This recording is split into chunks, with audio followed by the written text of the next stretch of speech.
Welcome! Today we're talking about why you should play one of my top 5, if not top 3 RPGs, Vaesen. It's an investigative horror RPG that takes place in a mythic version of 1800 Scandinavia. There's also a version for the UK and Ireland that came out later, but I'll cover that at a later date. In Vaesen, you play as people with the sight, an ability they gained from having a past traumatic experience that allows them to see otherwise invisible creatures known as Vaesen. The term Vaesen in this game covers a broad variety of creatures, from werewolves to giants to ghosts to lindworms, and a lot more. The overall premise is that the Industrial Revolution is picking up, and due to urbanization, putting down railroad tracks, deeper mining, more efficient logging, all the things that we saw in the 1800s, has caused a schism between man and nature. This rapid industrialization is really messing with the environment of these creatures, as they are having their homes destroyed or taken over by new people or things like that, and they are acting out in turn. Most of the game's conflicts revolve around the players figuring out what's going on, what Vaesen they're dealing with, and how to proceed forth. This isn't a monster hunting game, though there is combat and you will probably be killing Vaesen at one point or another. Combat is super deadly, and it's not always obvious who the villain is, so going in guns blazing isn't really the MO for this game. I wouldn't call it rules light, but the rules are fairly simple and easy to get your head around, especially if you've played Year Zero engine games before, like Alien or Forbidden Lands. Though Forbidden Lands is way crunchier than this. I feel like the closest game mechanically to this is Alien. I played Vaesen first, and then I played Alien later, and I almost knew all the rules already. There were some differences, but it really does help. If you already know one, you'll know the other pretty easily. The game's tone is what I would call cozy horror. The art, the themes, and the stories all give you that sort of feeling that you get when you're around a campfire telling spooky stories. It has that same sort of atmosphere and vibe to it. I was originally planning to have this as an autumn video because I felt like this game really embodies to me that feeling of autumn. Where it's warm, the leaves are coming down, it's getting a little bit colder, but it's that perfect temperature where it's not too hot, not too cold. But scheduling kind of got away from me, so I felt like this still works a lot because I also get similar vibes from when I'm inside during a blizzard. You see like the snow just kind of slowly layering up the window. Some people don't know what I'm talking about, but you get the gist of what I'm saying. So I'm going to broadly cover all the aspects that make this RPG really fun and unique. However, I'm not going to be doing like any sort of deep dive on the mechanics. I think the game's pretty simple overall, and I think you can figure that out yourself. I think the other aspects of this game are far more interesting than just its mechanics. However, I will cover them briefly in several sections. So let's get into why you should play Vaesen.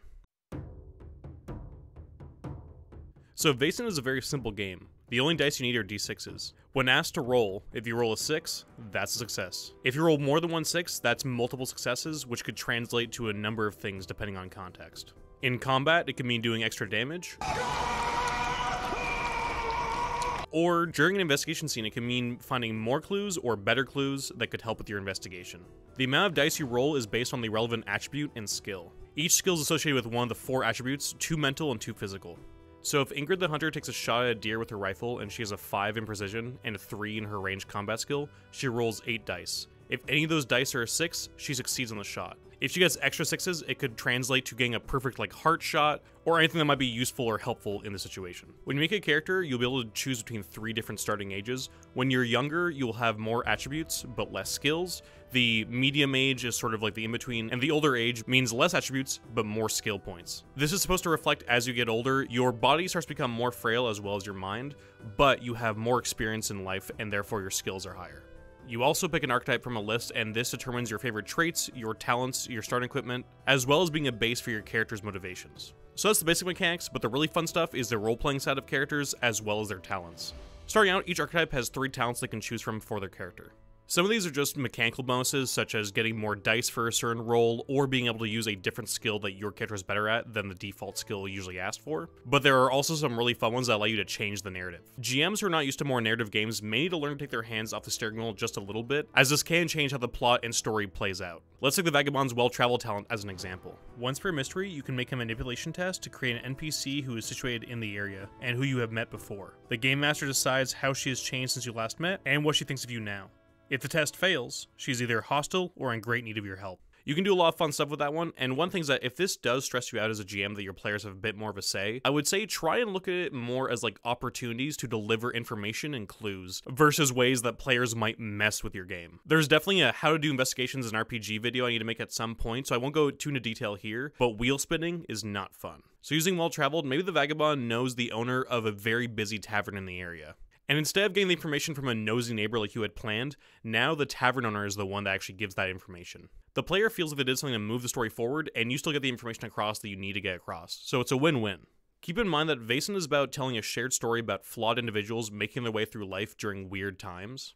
It's not about gathering loot or killing demons, so all these talents are there in service of that goal. Also, these talents expect you guys to work together as a GM and the group, so sometimes players might have an idea and you have to tweak it a little bit, and just don't be scared to say, hey, listen, I know this is your talent, but it just isn't going to work right now with the story that's going on. Now, I would say try to avoid that as much as possible. Make that an exception, not the rule. Players don't get that many talents, and they are really cool, and they can really make your story change in ways you never thought possible, so try not to do that too much, but sometimes it just won't work, and the players don't know why yet, but I would say as long as there's trust between you and the players, that shouldn't be a problem. So because this is a narrative-heavy game, there's a lot of front-load character stuff you need to figure out right at the beginning. You have your trauma, which is the event that caused you to be able to see Vaesen, which can be extremely dark or more surface-level scary depending on how dark you want to make the tone of your game. You have your motivation, which is your reason as to why you're investigating Vaesen with other people. You have your dark secret, which is something either nobody outside of yourself knows or very few people know, and oftentimes I have it so that the other players don't know what your dark secret is. The trauma, motivation, and dark secrets can all be used to add more drama by pulling the character certain ways during the story. They should come up. Sometimes it can be really hard to fill them in, but honestly, I find most players are pretty forgiving if it feels even a little bit shoehorned, just because they get to have a little moment to shine, but a lot of players tend to like that their background actually has a point in the story going on right now. Both your dark secret and your motivation can change with time. Your motivation may be achieved and you need a new one, and your dark secret may have an arc where it's now fulfilled as a story, or it might get replaced by a much darker, more pressing secret. For example, Ingrid the Hunter's dark secret may have been that she was an alcoholic, and that hasn't gone away, but it's been replaced with a much more narratively relevant fact that she tripped up Astrid, the other PC she was with when they were being chased by a werewolf to save herself, causing Astrid's death. And now her guilt is tempered by the absolute fear of what will happen if the others find out. Finally, you have relationships with the other PCs. These are just quick little lines about how you feel about them, and they can also change, and they're not necessarily mutual. Ingrid may really trust Thomas, but maybe Thomas feels like Ingrid is hiding something from the rest of the group. All these aspects of a character are super important because they can be used and manipulated by the GM, as well as other players. These can really help facilitate role-playing and tell a much more interesting story. I've seen it take people out of their comfort zone in a good way and make them play characters much better than they originally would have. I think a lot of people come into games with just a blank slate character, and that's totally fine for a lot of games, but I do find that when you have a whole group learning a new system or playing a game, they go like, oh yeah, I got a blank slate, like, I'll figure out who the character is as we get into it. That can really lead to not a lot of engagement early on. This isn't meant to attack anybody, but I do think a lot of people think they're much better at role-playing off the cuff than they actually are, and that role-playing is like, well, you don't really need rules for this because, you know, it's just whatever you want to make it. But these little aspects I have found really do help, and I honestly recommend taking them and bring them to other games. Because I really do think diversifying into narrative games and dungeon crawls and sandbox games and everything else has really made me a better overall GM, because you take aspects from the other systems and bring them into a new system, and you kind of see how they can make this really great fusion that works together. And a lot of my OSR games have become a lot more narrative than they normally would have been, thanks to Vaesen or COC or Heart. So don't knock it. Seriously, try it out. That covers the general scope of characters in Vaesen. There's a bit more to it than that, but I think by now you could tell if this is a game for you or not. I personally love it. There's just something about flawed characters going out into a hostile environment that is just really engaging. Vaesen is a really lonely and cold feeling game sometimes, and having these characters talk to each other about these flaws can really add these little pockets of warmth throughout the sessions. And I know I might sound a little bit dramatic, but I'm being serious. There haven't really been many games like Vaesen where I've had those moments. You can still get them, like you can get them in almost any game really, but I found Vaesen more than any other game I've played has really facilitated those moments between me and my friends playing this game. Alright, moving on. If you're familiar with Forbidden Lands and its stronghold system, the castle headquarters system isn't too different. The players start with a butler and a vast library filled with knowledge on Vaesen, as well as geography and just a whole slew of things. There is an in-canon reason as to why the players have a castle, but honestly, I tend to kind of gloss over it and the society as a whole. Just to quickly explain the society, the players make up what are the remnants of the society. A group that basically did what they're doing now, which is investigate Vaesen, as well as try and find a middle ground between humans and Vaesen, and they're mostly gone at this point. Though honestly, I found that kind of weird since business is kind of booming right now. But yeah, I don't find all that relevant. I found honestly, players don't really care outside of a campaign. They're happy to have a castle, and they don't need to ask many questions about why the fuck they get to live in a castle. They're usually pretty happy with it. So you gain upgrade points for the castle after you finish mysteries, and you have to answer 8 questions. Every question you answer yes to, you get an upgrade point. The way characters get experience is very similar, though it's after every session, and the questions are different. Upgrade points go into hiring new staff, developing new parts of the castle, and restoring old ones. The castle always starts with the butler Algot Frisk, a mysterious man who seems to know a lot more than he lets on. And the other thing they have, like I mentioned, is the vast library of knowledge. They can use this library at the beginning of sessions to mine for clues, maybe learn about the geography, learn about certain Vaesen that might live in the area, all that sort of stuff. Think of the upgrades as sort of like the tech trees in Civilization. Many upgrades need prerequisites and lots of points, and they will take time to implement, but they are worth it. For example, a pigeon loft would allow the players to bring a homing pigeon with them into mysteries that they can send off to ask for help. But the prerequisite for a pigeon loft is a caretaker, but to get a caretaker, you need a workshop, which costs resources for. Resources is kind of like the money system in this game. So you can see how the castle takes time to get going, but every upgrade has a use, and the players have a bit of like a strategy game going on in the background as they decide over time what are the best things they should be getting and what should they be upgrading for their uses. Alright, so you're going to make an upgrade and you decide to go with the workshop this turn. The GM rolls d6s equal to the workshop's development cost, which is 4. If the GM rolls a 6 on any of those dice, a threat appears. A threat is a situation that more than likely targets the headquarters, but can also target one of the players specifically. There's a list of threats in the book to choose from, or you can make your own. Threats can be a fun way to get a break from mysteries, as well as develop the characters a bit more, as well as have them explore both the castle and Uppsala, the industrial city that the castle resides in. On the other hand, they can be used as an ongoing arc that either directly affects mysteries or goes on between them, instead of just a one and done. For example, let's say that the workshop upgrade causes a threat to appear. Perhaps this could be a hook unto itself for a Vaesen mystery, as the players explore deeper into this strange castle looking for the Vaesen. Or he could be a recurring character after a few downtime sessions between the mysteries. The players in the Vaesen strike an uneasy deal that they'll provide a room and food if the Vaesen in turn provides information that they may need.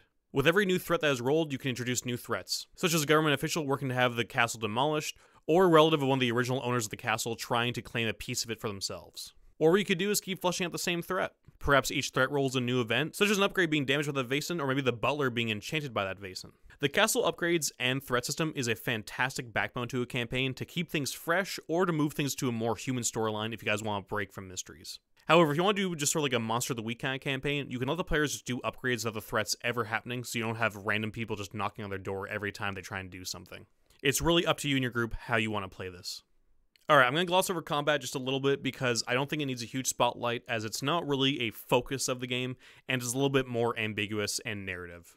It has initiative, what skills you use in combat depends on what weapons they're using. These zones are kind of broken down into these sort of abstract kind of measurements, and the combat is very destructive. It's very similar to Call of Cthulhu in the sense that people probably run it a bit more narratively and abstract. However, you don't have hit points, you have conditions. Conditions are broken down into both mental and physical, and if you hit 4 in either mental or physical, you become broken. During the mystery, there are ways to heal conditions with both gear and abilities, but generally, if they're getting really bad, a lot of that healing tends to happen between mysteries when you can actually go and stop by a hospital or an asylum, or whatever it may be that they need to get healed up. That is, if they are recoverable. Sometimes these mysteries just take too much of a toll on the characters. The abilities and gear that recover conditions are a fantastic addition because they're not designed where you just sort of slap a patch on somebody or, you know, seal up a wound or give them a good pep talk and that's it. They're meant to be these scenes. You're meant to have a scene with somebody. So that could be either, you know, sharing a beer together with the character who needs help from the other PCs. It could be going for a little hike in the woods where it's quiet, where they can debate philosophically.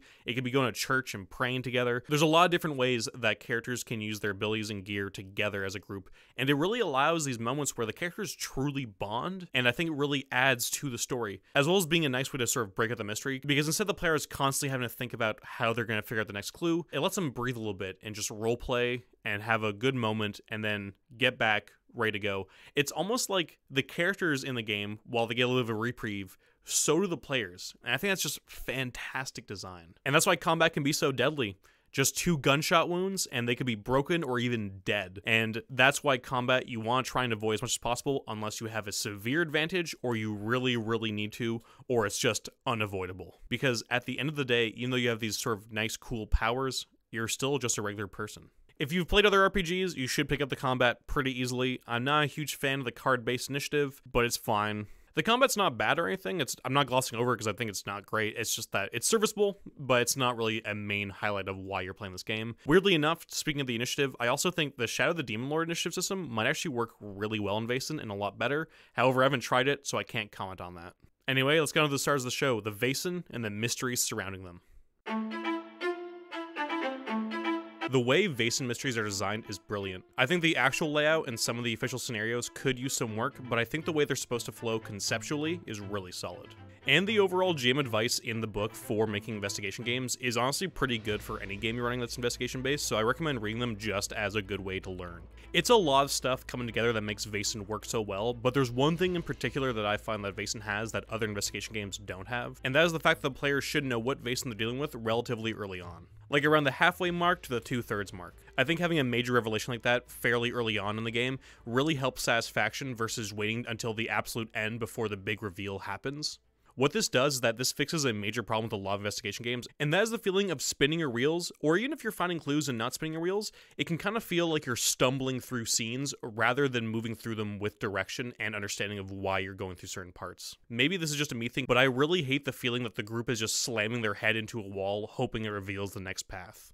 I'm fine with players needing some extra time to discuss or think about the clues they have in front of them at a casual pace. That's a big part of investigation games. I'm not slamming one of those chess tournament timers every time I ask the players what they do next. But goddamn does it suck when the narrative is far too obtuse or ambiguous, and the players are just poking at stuff trying to glean to fill, give them any useful information to see what direction they need to go in next. One complaint I've had from one player I've run Call of Cthulhu for, and this could just be me being bad at running COC, but one thing I've heard is that it can feel like you're going along with the spooky investigation, and then suddenly you're confronted by the unspeakable horror, and the connections between the clues and where the players have ended up don't necessarily line up super satisfyingly. And this isn't every time. My group loves COC, but that unknowable cosmic horror element can lead to things feeling a bit vague or a little bit arbitrary at times. Now, I run in a lot of COC circles, and there's a lot of people who are not me, who really love the lore, and maybe that helps decipher the clues a little bit more as you're going through it, but that always seems counterintuitive to the atmosphere of the unknowable cosmic horror to me. Once you start reciting your lore theories on the weird bug aliens with the iPads of suffering, it becomes a lot less interesting to me. Also, keep in mind, this is not an indictment of COC as a system. It does what it's going for really well, and it's a fantastic system. I'm mostly using it as the main comparison because it's probably the most well-known horror investigation RPG out there, and it's the one probably most of you are familiar with. So it's an easy go-to, but do keep in mind they are different genres. Folk horror is very different from cosmic horror, so obviously some of these things are a little bit unfair, and I do realize that. But before I get too far down that rabbit hole, what Vaesen does well is that these are creatures that have motivations that you can learn, and they have traits and reasonings that we can understand. So being able to figure out what the Vaesen are relatively early on, as well as understand them a bit more, really does help with that aimlessness just a little bit, in my opinion. I just feel like with stuff like COC, and I don't mean to pick on COC so much, but it just can really feel, at least for me from a player side, that sometimes it can feel a little bit like, what are we supposed to do next? I understand we're not supposed to know what this is or what that is, and I know there's mechanics in COC to help with people who have hit a wall, but I still feel like when I run COC versus Vaesen, I get a lot more blank stares at times, just kind of wondering what to do next. Now that is happening less as I get more experience as an investigation GM, but I'm going off topic here a little bit. But once the Vaesen in question is figured out, that's not the end of the investigation, because it goes from what is the Vaesen we're dealing with to why is the Vaesen doing what it's doing and how do we resolve the situation. So it always feels like progression is being made versus having to save a lot of those things till the end. So you mix that feeling of progression and good pacing with also the borderline supernatural talents that the players can have, and you can really help keep things moving forward and in a really satisfying, natural way. One thing I recommend doing is that when the players find enough clues that I start giving them cards from this deck, which has all the different Vaesen on it.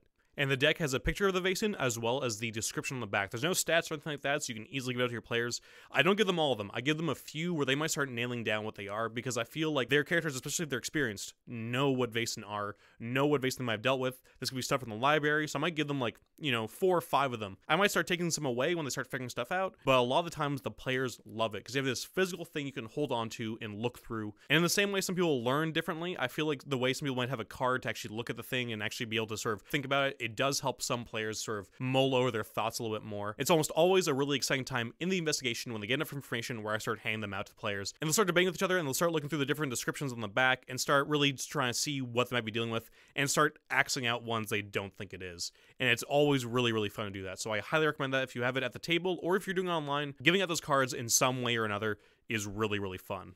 And eventually, the characters will learn enough, you can tell them to make a roll, and they'll know definitively what Vaesen they're dealing with. And I really like that because I'm starting to learn with certain systems, what I really like as a good design philosophy is make the characters good at what they do. These people know Vaesen, and sure, they might still be really inexperienced early on, but they still know some stuff. They may not have first-hand knowledge, but they should have second if they have books, and there's somebody who likes to read a lot, or they've talked to other people who have dealt with them, all that sort of stuff. And I find Worlds Without Number does it, Shadow the Demon Lord does it, Vaesen does it. You are good at what you do. The trade-off is, you're still pretty much just a person. you can still get hit really fucking hard and die, or you can be overwhelmed by a really powerful being using magic or anything else like that. And I find that sort of philosophy is so much better to help with bloat, help with like really smooth mechanics, as well as making characters feel very satisfied because they're good at what they're doing, but everything is a risk. So I really like this role that allows you just to learn what the Vaesen is, because you should be able to do that at a certain point where it's just like, oh, yeah, we gathered enough clues, we know what we're dealing with here, we can cross-reference our information and our own personal knowledge, and we figured out it's this. I feel like I'm trashing other systems today that aren't fucking Vaesen, but Mothership has a major problem. I don't know where it's at now. I've heard there's loads of development issues, but the thing about Mothership is that you kind of suck at everything you do. Again, I don't know if it's different now, but when I first played it, I was like, oh my god, my main skill I fucking suck at. Why do I suck so much? This isn't fun. Yeah, it's gritty and hard, but it doesn't feel like I'm somebody who's good in a gritty world. It feels like I'm a completely incompetent idiot in an also really deadly and gritty world. This isn't all that fun. Cool art and some really cool scenarios for that system, but goddamn, it really is not fun fumbling your way through everything. A lot of people use the term failing forward, but failing forward is something you should rely on as a backup to when things go wrong. It shouldn't be your main way to get through a storyline. That's not really fun. Nobody wants to play Three Stooges all the time when they're playing an investigation game, or whatever game you might want to do. I know Mothership's a horror game, not an investigation game. But let's finally talk about the Vaesen themselves. The Vaesen is such a fantastic focal point for these narratives because they can really be anything. They can be antagonists, victims, allies, recurring NPCs. There are 21 Vaesen in the core book, as well as rules for making your own, and they all range from the cute to the creepy. Every Vaesen has their own page, and it explains their mythology, some flavor text, their stats, their magical powers, its conditions when it's hurt, its attacks, and finally the ritual on how to kill it, as well as some example conflicts to give you scenario seed ideas. Keep in mind that even though it only gives you a single ritual on how to kill the Vaesen, if you have multiple showing up in your campaign where you have like, you know, a werewolf that appears in the first mystery and then like the fourth mystery, you should try and have different rituals to kill them. Werewolves are a good example. What might kill one werewolf might not kill the other, because the way they became a werewolf could be totally different. One could be from a bite from another one could be a curse from a witch, it could be a whole slew of things. So try and keep that in mind so that it doesn't feel like D&D monsters that just have like a single sort of combo that they need to do to kill them. All Vaesen have 5 stats to make them easier to run both in and out of combat. They have might for their own attacks and resisting attacks, body control for evading, chasing, sneaking, and awareness, magic for casting and resisting magical powers, manipulation for deceiving and persuading as well as seeing through lies, and finally fear, which is a test similar to a sanity test in Call of Cthulhu to see if the characters stand their ground or have adverse reaction to seeing the supernatural up close. Except you don't need a fucking chart to remember how the rules work.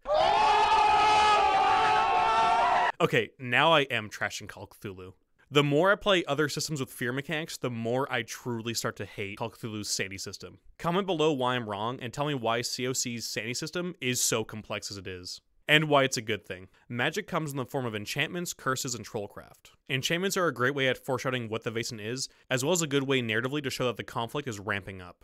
Curses are similar to enchantments, however they are much more malicious spells, and are good to make both combat and the investigation phase scary to show the players that they are angering the Vaesen and possibly getting too close to the truth. Curses either hinder or hurt the players and can be resisted against by the players using the skill in brackets next to the curse. Finally, Trollcraft is kind of a mixture of both enchantments and curses. Trollcraft isn't outright meant to hurt the players, but it is usually directed at them and can be resisted the same way curses can be. Trollcraft, as its name suggests, is normally used by trolls and fae and is a good way to drop in a bit more weirdness into a mystery, such as turning the players tiny, turning them into animals, or maybe making them dance violently and uncontrollably. I could see a fun Groundhog Day Bell episode in the castle headquarters using Trollcraft. Or perhaps some Vaesen is messing with the players and they have to find some way out of the time loop. I really love everything you do with Vaesen as they are so flexible as a conflict focus. I wouldn't make them easy to kill, that's why there's a ritual example for every Vaesen. At most, you should be able to wound or make them regroup a bit, but nobody should be able to just dome a Vaesen and be done with it. I often like to play Vaesen as sympathetic, and sometimes even reasonable. Sometimes the only solution is to figure out how to kill the creature permanently, but I think there's a lot of fun to be had with players going to discuss and debate with a more coherent Vaesen.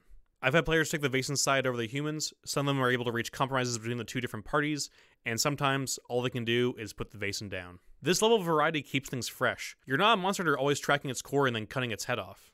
You're traumatized, miserable people just trying to find answers, make a living, or even try and make the world a little bit better. And that fucking rules. So, why should you play Vaesen? Well, if you're looking for a solid investigative horror game that opens itself up to main narrative elements between players where you can explore deep and dark themes as well as enjoy a very spooky atmosphere, this is the system for you. I haven't really covered the art in this book because this video is long enough and I think it kind of speaks for itself, but this is essentially an art book with an RPG system attached to it. It is a fucking gorgeous book and the art is fantastic and just sets the atmosphere perfectly. It blends that perfect feeling of both cute and creepy, and I really, really like it. And if you don't like the art in this book, I don't know if we can be friends.